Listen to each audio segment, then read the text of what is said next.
What is good, you got? My name's Rebuilding here, back reaction video for today. So I just finished a workout right now. I'm sort of dripping. I'm sort of like dripping a little bit. If you guys can see, if you guys can't see, that's good. But we're gonna be reacting to OverSimplified, the Russian Revolution. So the one that we did a few months back was the King Henry the eighth, which was very funny. I love that one. That one was actually really cool. Shout out to Oversimplified for doing that one, and apparently a lot of you guys enjoyed me doing that one. Now we're going to be reacting to the Russian Revolution. I would love to know more about it, you know what I'm saying? And yeah, part 1 was posted like an hour ago, and then part 2 was just posted, so I'm going to do both of them in this video. If it's late, then I'm sorry. I apologize in advance, but yeah, let's get right into this video, y'all. Smash that like button. Let's see if we can aim for 60 likes as usual. You guys are awesome, and yeah, let's get it. This video was made possible by NordVPN. Click on the link in the description below.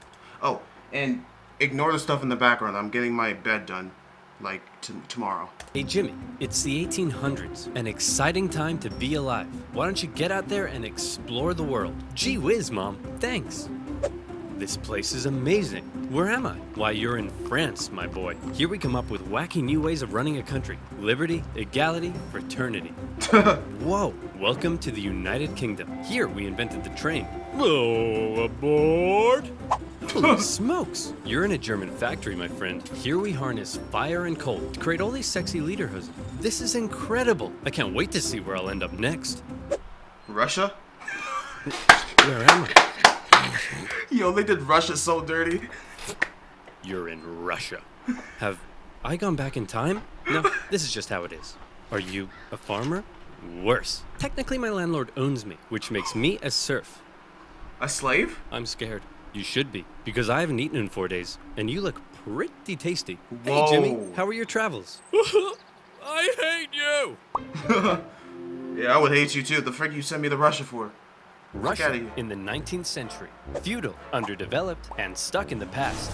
While the rest of Europe had been modernizing and improving their citizens' lives, Russia's rulers were taking a different approach. My lord, we're falling behind the rest of Europe. It's time to industrialize, give the people rights, and share your power. Russian czars had no time for pathetic ideas like liberty and modernization because they were too busy having the time of their lives. While the serfs were breaking their backs in the fields, the czars held all the power, and they didn't have to listen to anyone. Want to run the country like a backwards feudal kingdom while the rest of Europe outpaces you militarily and economically? Go right ahead. Want to keep the people uneducated so they don't get any ideas?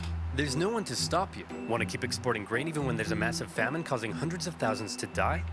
That is your God-given right. While all of this was great for the Tsar, if you were literally anybody else, it probably sucked because Russia was falling behind.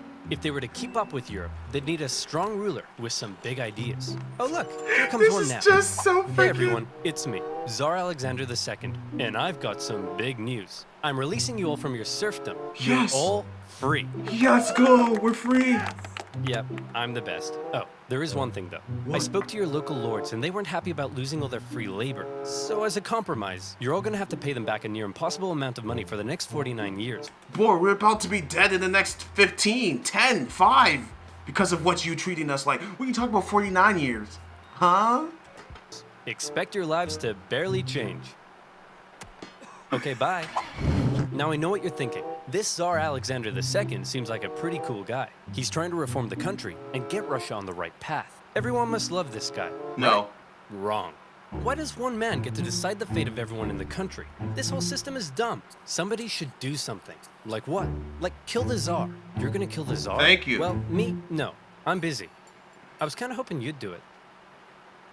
Okay. See? The people love me. They're throwing flowers, confetti, and high-grade explosives. Okay, Nicholas, your grandfather has a mild case of being blown up by a terrorist, and he's not looking too hot. So we're gonna go say our goodbyes, okay? No, it'll be too scary for him. Nonsense, it won't be scary at all. We're just gonna say a quick goodbye. Ready? Boy, look at me. The people did this to me. And one day, they'll do it to you! See?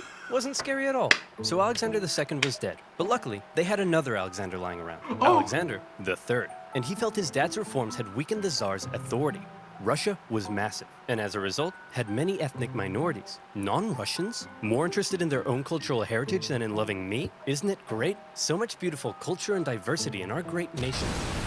Alexander thought all these minorities should be a little more Russian, and thereby loyal to him. So he repressed religious minorities. He repressed non-Russians. He introduced the Okhrana, a secret police force that repressed anybody who thought having a czar was dumb. If Alexander II was the great reformer, Alexander III was the great repressor. Now that's how you run a country. Hey, Dad? Ugh, great. It's my son Nicholas, who I like to call a girly girl because he's so weak and pathetic. When are you gonna grow up? You still look like a girly girl to me. But Dad, I grew a beard. Yeah, an ugly girly girl beard. What? If Nicholas was to one day be czar, he needed his dad to teach him how to run the country. But his dad instead suggested that Nicholas go somewhere else. So Nicholas went to Japan, got an edgy dragon tattoo, had his head sliced off by a policeman, and then came home. Now will you teach me how to rule? I suppose it's time. Wow, that's crazy. There's a lot you need to know before becoming czar. Uh-oh. What? I've got kidney inflammation. Oh no! Upon his father's death, a totally unprepared Nicholas II ascended to the Russian throne. He wasn't a reformer like his grandfather, nor was he a repressor like his dad. Nicholas was Nicholas. Timid, easily swayed, and more interested in doing whatever the hell this is. Or this. Or this. He wasn't ready to rule, and he himself admitted it, saying, "I'm not yet ready to be czar. I know nothing of the business of ruling." Bit of an awkward time to bring it up. However, Nicholas firmly believed that he was chosen by God to be Russia's big daddy. And while he doubted his ability to rule, he was gonna give it his best shot. And hey, who knows? Maybe he wouldn't be so bad after all. To get things off to a good start, Nicholas promised free pretzels and beer to a huge crowd in Moscow to celebrate his coronation. So enticing a proposition to starving peasants that the ensuing stampede left nearly 1,500 people dead. What the hell happened?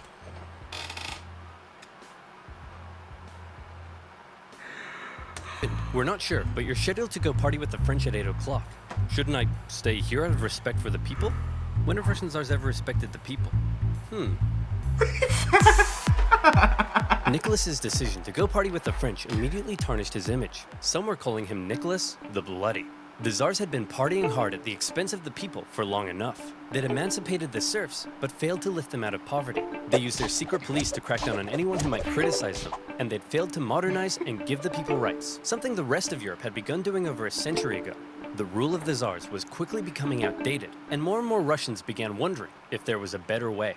For many, the solution was simple. Just look to the West. Republics, democracies, and constitutional monarchies galore. But a small growing group rejected that for an even better idea, a little something they called communism. Take Vladimir Lenin, an intelligent member of Russia's middle class, and also a massive ill-tempered jerk. If you disagreed with him about anything, he wasn't afraid to call you out.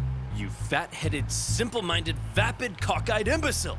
Tenderheart Bear is a far superior Care Bear to Bedtime Bear. Oh my gosh. He was no stranger to political unrest either. His older brother was executed for plotting to kill the Tsar, and Lenin himself was expelled from university for participating in a student protest. But how did Lenin go from being a middle-class nerd to the arbiter of socialist divinity?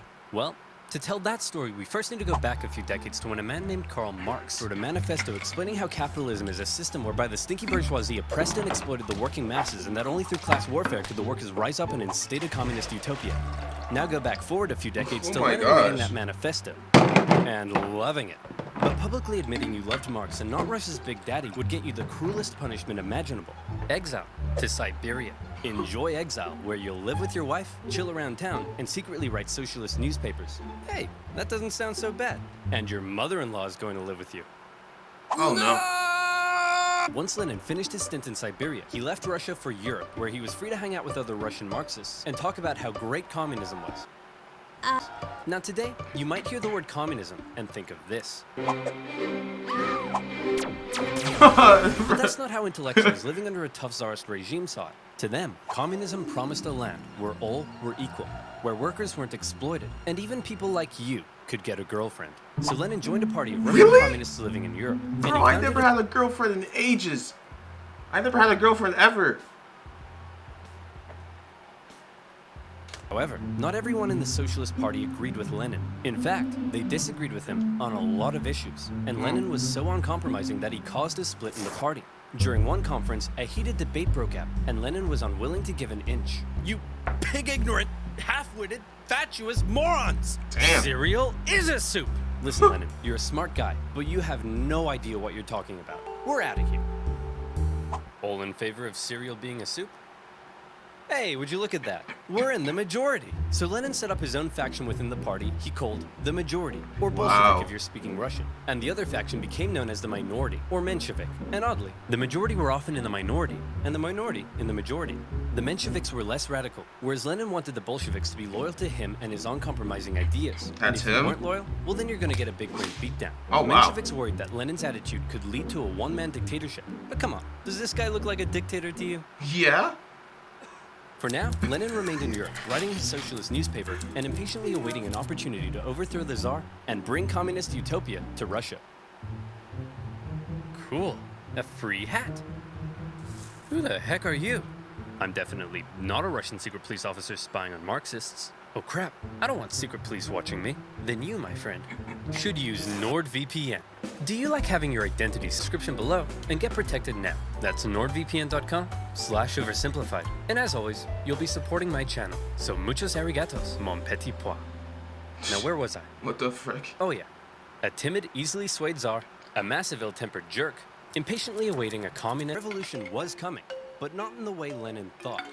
Back in St. Petersburg, one of the Tsar's most skilled and influential advisors knew the country finally needed to catch up with the rest of Europe. Hey Nick, we really got to industrialize, get more factories, and make some, I don't know, textiles or something.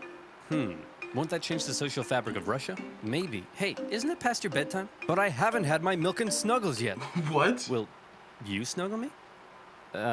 What? Nicholas thought modernization was boring, but he let Sergei do his thing.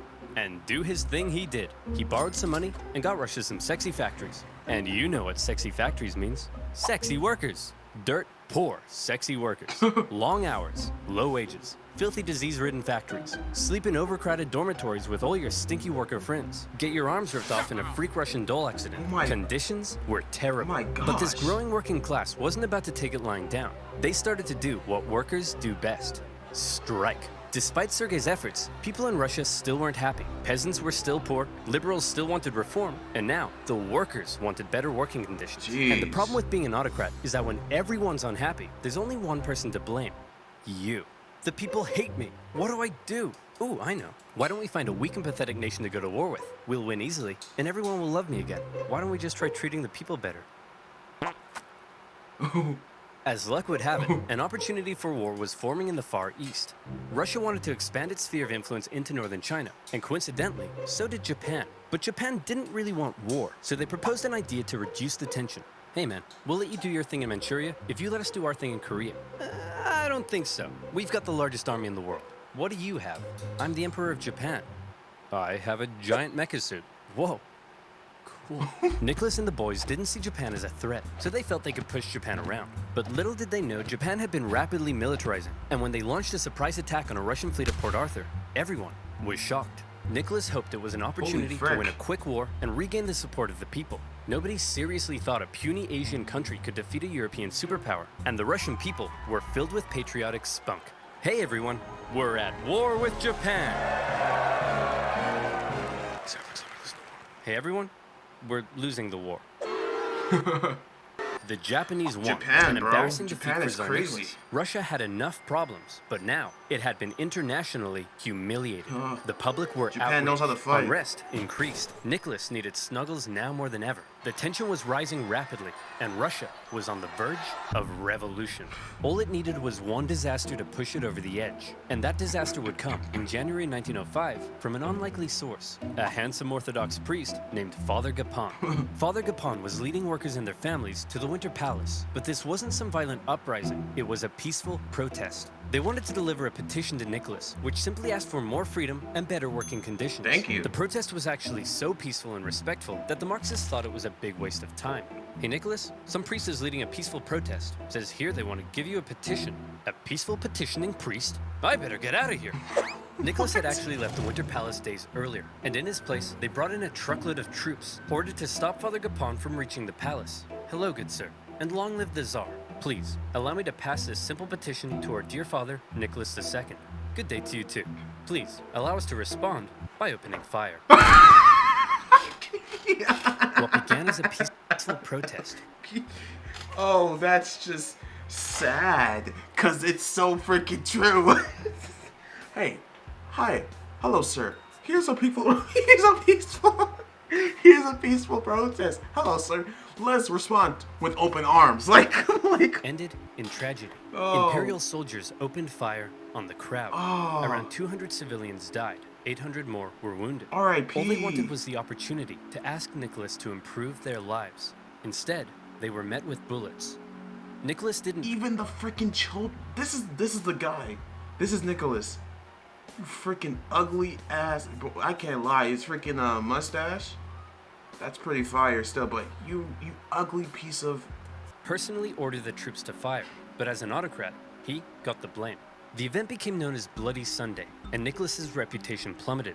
Strikes erupted across the empire. Workers' demands increased. Liberals demanded political power. Peasants demanded land. The country was out of control, and the 1905 revolution had begun. Kill him. Listen, Nicholas. Peasants seizing my land and murdering my family I can tolerate. But illegally chopping my wood? That's obscene. And the worse I treat my workers, the more they strike. I don't get it. Everyone relax. As long as the military is still on my side, there's nothing to worry about. Sir, the sailors are starting to mutiny. Well, my life just sucks. With Russia still losing to the Japanese, unrest was growing in the military, and some sailors had even taken to killing officers. Wow. Having the people against you was bad enough, but if the military joined in, it would be game over. To make matters worse, in October, workers and Marxists, including one Leon Trotsky, began setting up local elected councils called Soviets that coordinated strikes and supplied the workers. Okay. Sergei could see the writing on the wall. Things were going south fast, and he needed a big idea to save the Tsar. And luckily, he had just that. You see, all these angry people from different parts of society weren't really working together, meaning there was a weakness to exploit. Sergei wrote a manifesto that would give the liberals an elected assembly called the Duma. It took some convincing, but eventually, Nicholas agreed to share power and have his laws approved by an elected assembly. Hey, liberals, here's your stupid manifesto. Happy now? We certainly are. But what about these guys? Aren't you gonna give them what they want? Oh, goodness no. I was just going to kill them. With the liberals satisfied, and after ending the war with Japan, the Tsar brought thousands of troops home, who then dismantled the Soviets, arrested their leaders, and crushed the peasant uprisings in the countryside. Oh my And how about that gosh. pesky parliament Nicholas had agreed to share power with? Well, he then wrote a bunch of new laws, which basically said, hey, remember that manifesto I wrote and how you guys were going to approve my laws? Slight change of plan. Actually, I'm going to do whatever the hell I want, and you guys are going to shut up. What? The people won't stand for this. People? What people? You know, this is why people don't like you. And just like that, Wow. Nicholas had survived the 1905 revolution. But wait, a revolution? In Russia? Where was Lenin? Well, Lenin and his communist pals were still in exile. He tried desperately to radicalize the uprising, but all he could do was watch. As the movements failed to organize, the liberals sold out the poor, and the Tsar outplayed the people. Furious, he believed Russia had missed a great chance for a real revolution. From now on, he felt the only way left was an armed revolution by the workers. Watching the events of 1905 unfold, Lenin learned a lot. The Tsar, however, would prove to have learned nothing. After the 1905 revolution had failed, the Tsar's new top man this was is Pyotr crazy. Stolypin, and he had big ideas to prevent any more chaos. Step 1, reform agriculture. This'll make the peasants love you. And step 2, we'll kill anyone who doesn't. To discourage any more revolutionary ideas, Stolypin began to crack down even harder on the Tsar's opponents, and thousands were sentenced to death. The noose even earned itself a new nickname, Stolypin's necktie. I don't get it. Oh, I see, because it goes around my neck. That's so funny. But despite the oppression, many positive reforms were also being made, and the Russian economy even began to improve. This was a problem for Lenin. If the people weren't suffering, then they wouldn't support a revolution. Still in exile and lacking funds, the Bolsheviks simply weren't in a position to do anything. Luckily, it was around this time that Lenin met an incredibly handsome Georgian with your second favorite historical mustache, Joseph Stalin. Lenin and Stalin met at a communist convention in Finland, and Lenin liked Stalin because he was a real go-getter and was great at fundraising for the Bolsheviks. And by fundraising, I mean kidnapping, robbing, extorting, bribing, ransoming, assassinating, prison breaking, stealing, bank raiding, executioning, and stealing again. Oh my Stalin, gosh. the Mensheviks aren't so hot in all this stealing, but we still need money. So the next time you do a big heist, just do it quietly. Thank you. Okay, quietly. Got it. If this isn't quiet, I don't know what is. Stalin's wacky antics eventually got him exiled to Siberia, but he had established himself as a big balls Bolshevik. However, no amount of Bolshevik bulls could stop what was happening. The Russian economy was making a recovery. For the Tsar, things were looking up. This is great. All Nicholas has to do is sit back and not mess anything up. Hey everyone, big news. I'd like to introduce you to my new best friend. He's a crazy, drunken, beardy, horny, scandal-ridden magic wizard man, and he smells like a goat. We're screwed. This fool ugly as heck. This fool looks like a freaking wizard, freaking demonic entity. Get your ugly big ass nose the frick. You can smell the war from a mile. Rasputin, a dirt poor peasant from dirt poor nowhere. But unlike all the other dirt poor peasants, Rasputin had holy healing powers. And when this holy mystic wandered into St. Petersburg, people began to notice. He quickly became famous, and word of this mystery man and his healing hands made its way to the royal palace. The appearance of a holy homeless healer was of great interest to the Tsar and his wife. As far as royals go, they weren't that inbred, but they were just inbred enough for their son Alexei to get hemophilia, or in layman's terms, Mamma mia, that's a lot of blood. Knowing Rasputin could heal people, in 1906, Alexandra asked for Rasputin to come and see if he could cure their son. And crazy as it sounds, Rasputin did heal Alexei, possibly by taking him off his doctor-prescribed aspirin. Having seen— No way, you gotta be kidding me. So he's just smart. He knows about health. He's low-key a nurse. done the impossible, Rasputin became very, very close to the royal family. But having a crazy homeless wizard man hanging around wasn't a good look for the Tsar, because Rasputin was freaky. Not only was he a big fan of alcohol, but he'd also throw these crazy parties with Russian nobility, where he'd and all night long, and then he'd his whole head, not a guy's, and nobody knew how the goat got on the roof. Oh my lord!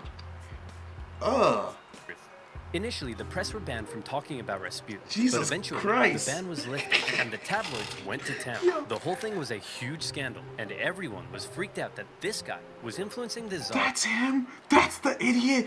Yo, this fool looks like a freaking creep. This fool looks like he wants to have incest. 4-sums, 5-sums, all day. Doing his magical wizard power. And his wife. Nicholas could have spent this period of relative peace improving his image. Instead, he spent it doing this.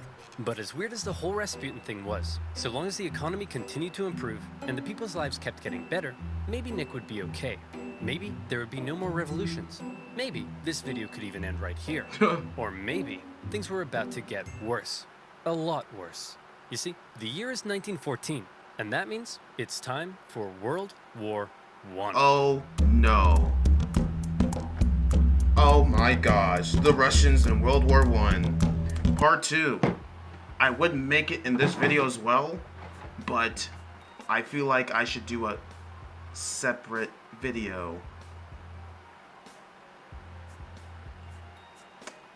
Damn, I don't know if I should do this in one video. Should I do this in one video or should I do this in separate video? You know what? Just for you guys, because I know you guys don't want it in a separate video, I will put this in 2 videos. Looks like we're going to be doing part 2 in this video as well, guys. I hope you guys are enjoying. Bro, for this, please subscribe and please smash that like button. I want to get 100 likes on this video. I was asking for 60, but because you guys showed so much love on the other video that we did on on Henry VIII or whatever. Please, guys, let's see if we can aim for 100 likes on this video, because I don't want to make 2 videos on this. I'd rather just do 1 full video. So yeah, another 24 minutes, part 2, World War I. Let's see how the Russians do. We all know it's horrible, but While Nicholas had been busy playing with his new best friend, tensions in Europe had been rising. It just so happened that in 1914, one Archduke Franz Ferdinand of Austria-Hungary went for a drive with the top down in Sarajevo. One thing leads to another, and suddenly Russia found itself at war with half of Europe. A wave of patriotism swept through Russia. The capital was renamed to Petrograd because St. Petersburg sounded a bit too German. Even revolutionaries were getting on board. To them, World War I was a big stinky imperialist war, but they didn't want their big stinky imperialist replaced by a foreign one. So pretty much everyone wanted Russia to win. I hope Russia loses. Jeez, read the room, Lenin. Lenin hoped that Russia would lose because that would help him overthrow the Tsar. As long as he did that, who cares if Germany blows up half the country? And blow up half the country, they did. An inefficient czarist government meant there were shortages of just about everything you need to fight a war. And if losing a teensy-weensy war with Japan upset the people, losing a giant Wyatt war like this was much worse. Soldiers were deserting, the economy was imploding, and in no time, Russia was starving. The peasants were getting more peasanty, the workers were getting more workery, Again. all the while Germany was getting more Germanery. Dmitri, we need to win this war. I need someone with a great military mind to step in and take control. You're right. How about General Hickenlooper? How about me? You can't run the war. Oh We'll my- be in charge of the country while you're gone. Obviously, my German wife and a homeless wizard. Duh. Nicholas declared himself commander-in-chief and went to the front lines, leaving his German wife in charge while they were fighting the Germans. It wasn't a good look. Bruh. And because Alexander was so close to Rasputin, people believed that he was actually calling the shots and secretly Yo, they're secret. destroying Russia, Bro, they're secretly, and maybe even boinking her. An even worser look. At this point, a bunch of nobles just couldn't take it anymore. Rasputin is destroying the country. We have to break his magic spell over the Tsar. But how? He's magic. Dude.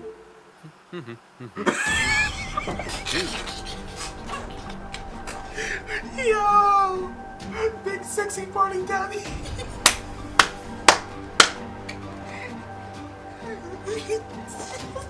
Yo, oversimplified, bro. If you're watching this video, bro, oversimplified. If you're watching this video, bro, your videos are one of the best videos on YouTube. Oh my gosh, you guys kill me. Very cool. Hey, it's Rasputin. The sexy party is running a little late, but in the meantime, why don't you try one of these totally not poisoned cakes? Yo. Dude, why'd you say it like that? He's totally gonna know they're poisoned now. Shut up. I said they're not poisoned. Dude, he just ate so much poison. How is he still alive? It must be the magic. Go with plan B. Is he dead?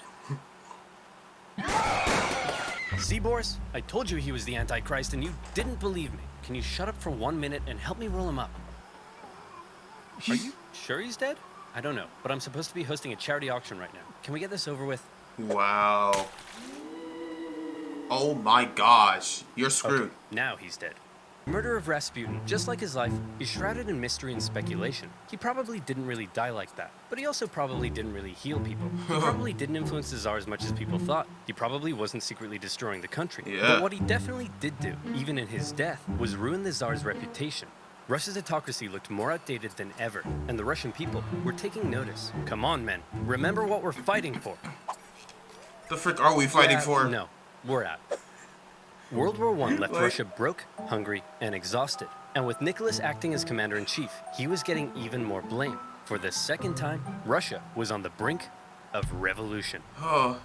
By 1917, Russia had been fighting a war it couldn't afford for 3 years. They were running out of many things, most worryingly, food. On International Women's Day, 1917, thousands of hungry women in Petrograd were so sick of being hungry that they took to the streets. And it turns out it's not just women who experience hunger, but men too. So the next day they joined in as well.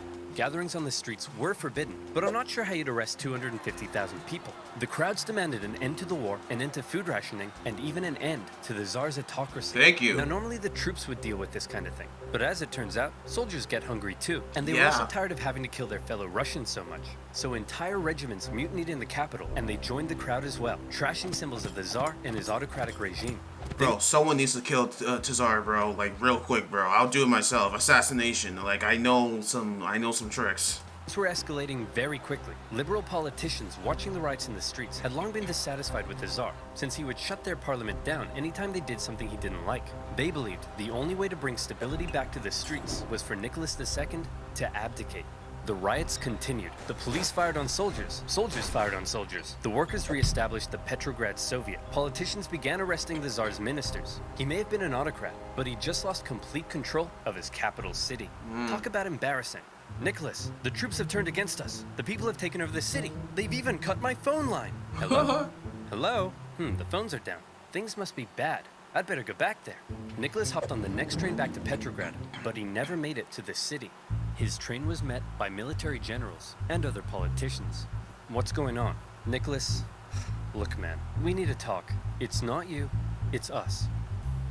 Aw, who am I kidding? No, it's definitely you. During the whole crisis in Petrograd, the liberals convinced the generals that if Nicholas abdicated, the people would calm down, and the generals were on board. They didn't have time to quell the chaos, because don't forget, they were still losing a global, all-encompassing war against the Germans. Wow. And with the military no longer on his side, Nicholas had no choice but to step down. Throughout his entire reign, he had done everything he could to keep all the power for himself, and in the end, that's exactly what left him with none. But then there was a big question. Who would replace Nicholas? Well, his son Alexei was next in line. Hey buddy, Daddy couldn't handle the complex socioeconomic problems of a giant multinational, multi-ethnic empire that's engaged in total war with all of Europe. You think you could give it a shot?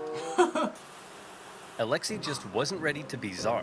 Nicholas did have a brother, but given the state of the empire, he wasn't keen either. And so, 300 years of Romanov rule in Russia just kind of came to an end. The earlier 1905 revolution hadn't changed much, but this new revolution had left Russia without a Tsar. And still, before the year was over, there would be one more revolution left to come. Nicholas's failure as commander of the armed forces was the final straw that broke the camel's back. Do you think maybe you could have done any better? Well, guess what? It's time to find out in Rise of Kingdoms. Rise of Kingdoms is Bro, how'd they catch me with this? Oh, hey guys. Says here there's been a revolution, and the reign of the Tsars has ended. Finally. Oh, come on, I missed another one? Why am I even in this video? Well, it's not like you could have done anything. As long as there's a world war, you can't get back to Russia. Who wants to start a revolution? Dang it! Despite getting rid of Nick, Russia was still at war with half of Europe. The Germans, however, had an idea. They thought that if they helped Lenin get back, he would cause trouble for the new Russian government. So they put him on a train. Destination, Petrograd. It was a long journey, and while Lenin was cooped up in his train, things in Russia were changing. Workers were taking control of their factories. Soldiers were socking it to their mean old officers. Wow. Without a Tsar, a big old power vacuum had opened up, and someone needed to fill it. The liberals proposed they be in charge, and they set up the provisional government. The workers, however, had already begun establishing local Soviets, largely controlled by the social revolutionaries and the Mensheviks. And since neither felt like they had the power to oust the other, Russia ended up in a classic dual-power conundrum. The two coexisted, with the provisional government becoming the official government, and the elected Soviets issuing orders to the workers and soldiers. This power balance was delicate, and all it would take is one bold revolutionary to come along and give everyone a big-brained beatdown. Oh boy, Lenin's coming home. I can't wait for him to see all the great things we've accomplished, and I'm gonna show him my fan art. Oh look, here he comes now. Shut up, shut up! You all suck! The provisional government sucks, the Soviet sucks, even your fan art sucks! Why does he have to be so mean? In case you couldn't tell, Lenin wasn't a fan of everything that had been happening. Bro, this man is such a meanie, bro. He is such a meanie. Like, he needs to die as well. Like, come on. In his April theses, he called the provisional government and the Soviets a bunch of big bourgeois bozos. And he kind of had a point. There was still a lot for the Russian people to be mad about. The provisional government hadn't got Russia out of the war, the people were still hungry, and the peasants were still hoping to get more land. Yeah. Meanwhile, the Soviets hadn't done much to change things either. But even though they weren't perfect, a lot of people did like what the new government had been doing. There was progress. The secret police were disbanded, the death penalty abolished. They even planned to hold elections, meaning for the first time ever, the Russian people could choose their own government. To many, Lenin seemed like some out-of-touch weirdo.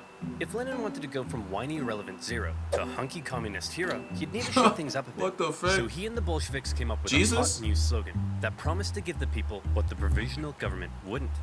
Peace. Don't like war? We'll end it. Land. You want land? We'll give it to you. Bread. Hungry? Scooby-Dooby-Doo. Lenin also called for all power to the Soviets, which meant getting rid of the provisional government and having the Soviets run the place. A communist dream. The people liked these slogans, and bit by bit, Soviet the Bolsheviks Union? became more popular. Some Mensheviks even began switching sides. But even though the people thought Lenin's slogans rocked, as long as the provisional government didn't mess up, they'd continue to support it. So let's check in on the provisional government. Oh, provisional government. You've made a big mess. The provisional government lasted for just 9 months, but those 9 months were chaos. The people wanted Russia out of World War I, but Minister of War Alexander Kerensky thought instead of doing that, why not do the exact opposite? If the people saw more Russian victories, they'd have to support the new government, and that went just about as well as you might expect. These heavy defeats worsened the Russian economy and made the hungry people hungrier. And by now, I think you know what comes next. They trashed the place. More looting, more rioting, more violence. It was like the Tsar had never abdicated. Tens of thousands of armed workers took to the streets during some of the worst violence Petrograd had seen yet. Oh my gosh. And in response, Kerensky called in the troops, who opened fire on the demonstrators. For now, Lenin and other Bolshevik leaders wanted to distance themselves from the violence, but the crowds marched under Bolshevik slogans. Now the Prime Minister took the opportunity to stamp down on the Bolsheviks. Their leaders were arrested. Lenin was accused of being a German agent, and he was forced to flee to Finland in disguise. This sucks! Now I'll never get to have my revolution. Why are you wearing a dress? It's a disguise, idiot! And it makes me feel pretty. Kerensky had successfully dealt with the violence, You sus, but he just boy. couldn't catch a break.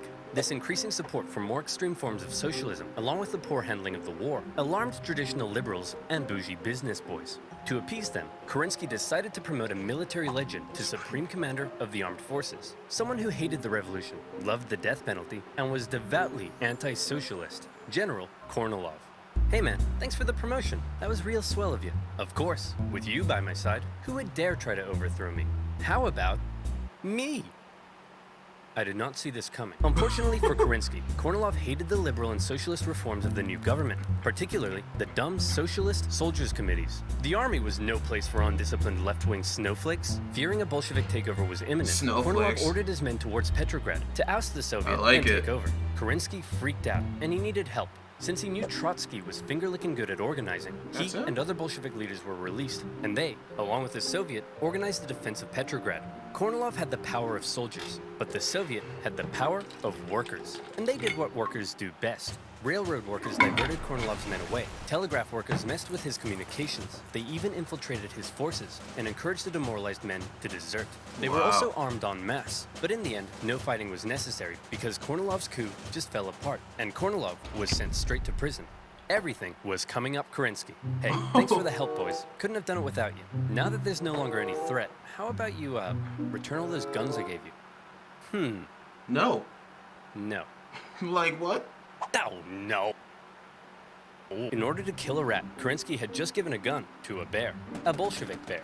The whole affair was a huge propaganda win for them. They had defended the rat. Oh, I heard about a bear that fought in the World War I or II. Is that the bear they're talking about? Because that bear was actually in the war. Search it up. There was a bear that was in the war. He would carry stuff and give the soldiers bullets and stuff like that. I don't know, but yeah. And he infiltrated someone that was trying to sneak into one of their camps or something. Revolution, and their popularity skyrocketed. They found themselves elected to the Petrograd and Moscow Soviets, with Trotsky even becoming chairman in Petrograd.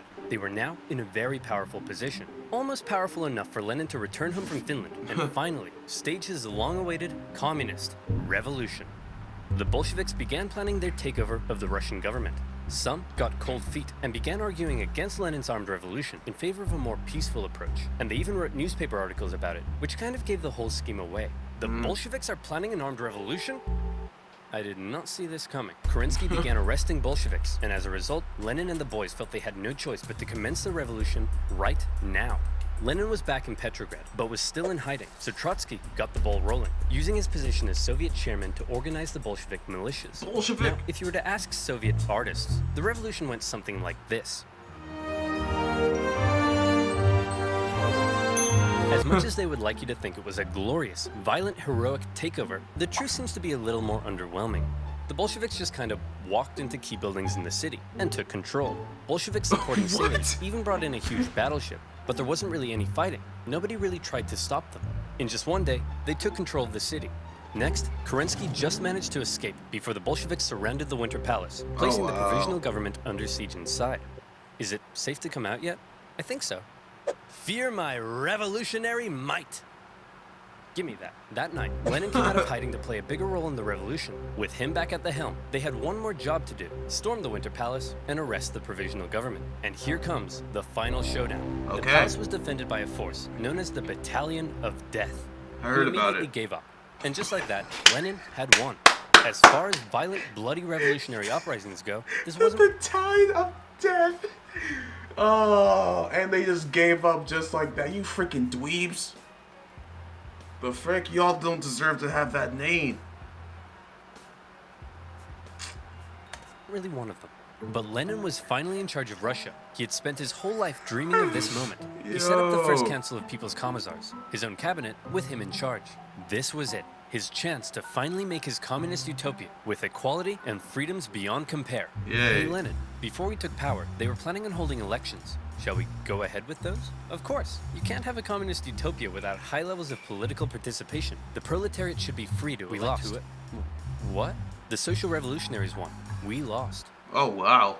Those don't count. Lenin claimed the elections were unfair, and the Constituent Assembly they created was counter-revolutionary. He presented the new assembly with a motion that basically said, sign here and give up your power. And when the assembly was like, no, Lenin said, see, they're disobeying me. Proof they're counter-revolutionary.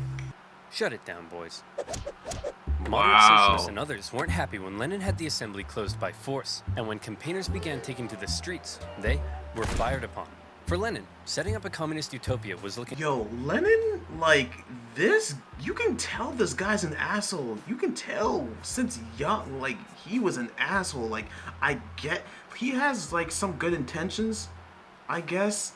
He wants freedom, he wants blah, blah, blah, but, like, the way he does it is just so freaking shady and, like, he's just a mean person. Like, what the frick? Why would anybody want to even talk to this fool? Just kill him. I could do it. I like I said, I know some, I learned some things. Suspiciously, like setting up a dictatorship. While he was implementing many of the communist policies you'd expect, he was also refusing to work with other political parties and cracking down on opposition. Hey Lenin, are you setting up a dictatorship? I'll shoot you if you are. Of course not. What a crazy theory. Anyway, I'm pleased to announce I'm setting up a secret police force to repress and kill traitors. And by traitors, I of course mean anyone not loyal to me. Owie, owie, owie, owie, owie. The assassination attempt made on Lenin's life in August 1918 failed, but in response, the Bolsheviks ramped up their oppression. But while all of this chaos was erupting back home, Lenin and the boys were also distracted by another problem. They were still at war with the Germans, and they had promised— How are you still at war with the Germans? Oh my gosh. How long has this war been going on? Y'all are still in war while you're in war with the freaking people, with the peasants, and like, what the frick is going on? to give the people peace. So Lenin made Trotsky Commissar for Foreign Affairs and sent him off to negotiate a peace deal with the Germans. The Germans offered Trotsky really harsh terms, you know, because they were winning the war. They demanded Russia give up a butt-ton of land, something that would be devastating to the economy. Look, I know it's not great, but I think we have to accept it. Are you insane? This will ruin us. Hey Trotsky, you got a big brain. What do you think? How about no war, no peace? What's that, Mr. Trotsky, sir? It's simple. No war means we'll stop fighting the Germans, but no peace means we won't sign the peace treaty either. Then, when the Germans say we've just stopped fighting, they'll have to leave us alone or something. Trotsky, that's genius. No. I could kiss you. Do you want me to kiss you? Stop asking me that. Trotsky's no war, no peace plan was a huge success. Sus. Oh, wait, no, just kidding. It went exactly as you'd imagine. When the Germans saw the Russians had stopped fighting, they slammed 700,000 troops deep into Russian territory with no resistance. Now, the new peace treaty offered by the Germans was way worse, with Russia losing a huge amount of territory, population, and resources. The Bolsheviks had no choice but to accept, and Russia was humiliated. With Petrograd now in an exposed position, Lenin moved the capital to Moscow, just in case. Things really weren't going well for Lenin, and many people were extremely unhappy with the Bolshevik government and its actions. Frickin' Lenin, Bolshevik. you pissed off so many people that they've united against you. We're under attack. That's my new favorite We word. always expected some Bolshevik. counter-revolutionary pushback. I think we can handle a few angry monopoly men. But Lenin, it's not just the monopoly men. Okay, who are we up against? Well, the liberals, the social revolutionaries, national separatists in Poland, Finland, and the Ukraine, independent warlords setting up chiefdoms, anarchist rebels, the Green Peasant Armies, the Cossacks, the Caucasian states, the Baltic states, the British, the French, the Americans, and the Japanese. Oh, and a legion of Czechoslovakian soldiers seem to have taken over the Trans-Siberian Railway and stolen all the imperial gold reserves. What? You're screwed. How could this get any worse? Oh, and it says here your mother-in-law is coming to stay. No! A variety of anti-Bolshevik forces had united together to topple Lenin's government, and Russia descended into a full-blown civil war. Now, the Russian Civil War was extremely intricate and would really need its own video, but essentially, the anti-Bolshevik white movement gained control of vast, underdeveloped areas, while the Bolshevik Reds controlled the industrial heartland. Using this to their advantage, along with the surprising military genius of Trotsky and the shocking disorganization of the White Army, the fortified Red Army gradually came out on top. It was an absolutely brutal conflict, with both sides committing horrendous atrocities. To maintain order at home, the Bolsheviks began the Red Terror, and the secret police would execute tens of thousands of suspected traitors. No one was safe from the violence, not even Nicholas himself. You've probably been wondering what Nicholas has been up to this whole time. Hiding. Well, after his abdication, he and his family were placed under house arrest. At first, they were allowed to live in their usual luxury, but after Lenin took over, their conditions worsened. The Bolsheviks were just holding on to Nick until they could work out what to do with him, but the Civil War complicated things. The last thing they wanted was for Nick to be freed by the White armies, and so, to stop this from happening, Nicholas's Bolshevik guards decided to act. It's not entirely certain whether Lenin ordered it, or if the guards were acting on their own volition. But on July 17, 1918, with White armies approaching, they woke Nicholas and his family in the middle of the night and brought them into the basement. There, a drunken squad of Bolsheviks murdered the entire family. Oh. Nicholas, the last Tsar, once one of the most powerful men alive, had met a brutal end. Okay, yeah. He is an asshole. He does suck. We all realize that, but R.I.P. to him, bro. Like, nobody should ever die like that. His whole family, children, kids, wife. That's not right. Drunken Bolsheviks, bro. These freaking Bolsheviks, they all need to freaking die, bro. But after years of fighting and millions of deaths, Freaking Trotsky and his Bolsheviks. Red Army came out victorious. Wow, that was a close one. Okay, back to creating a communist utopia. How are we doing on that?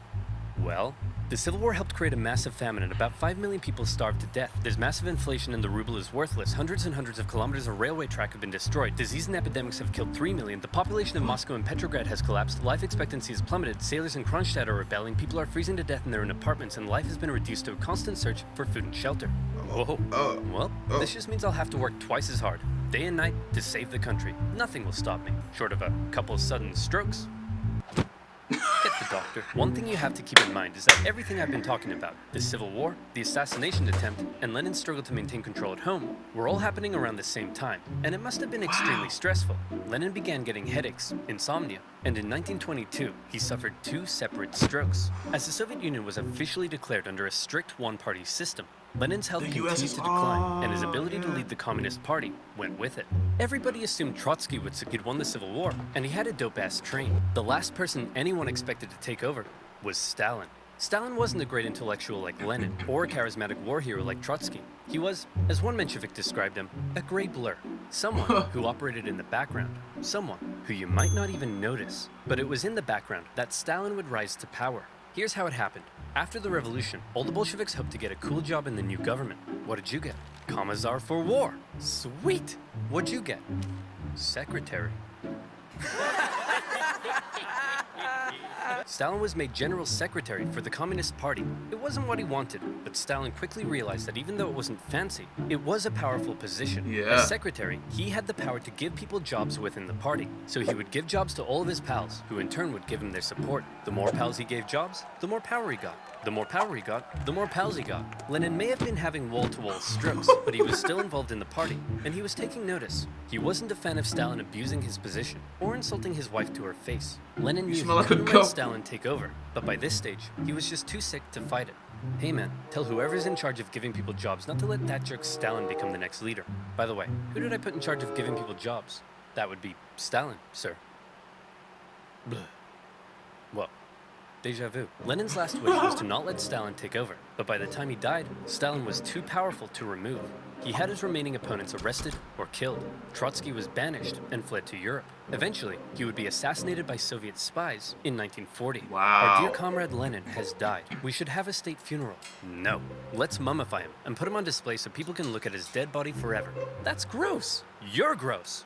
Guards, kill him. Lenin had waited What? so long to take control in Russia, but he never got to see his communist utopia. His short time in charge was spent dealing with the destroyed Russian economy, World War I, and the Civil War. He was cruel and merciless, but he really did seem to believe communism would make Russia a better place. Stalin, on the other hand, would take the Soviet Union down a different path. If you thought Lenin was a tyrant, well, you ain't seen nothing yet, girl. A secret police state, a rapidly militarizing superpower led by a paranoid man who deeply distrusted the West, would see the world come to the brink of nuclear annihilation. That's right, I'm talking about The Cold War. Oh. Remember to click the link in the description below to download.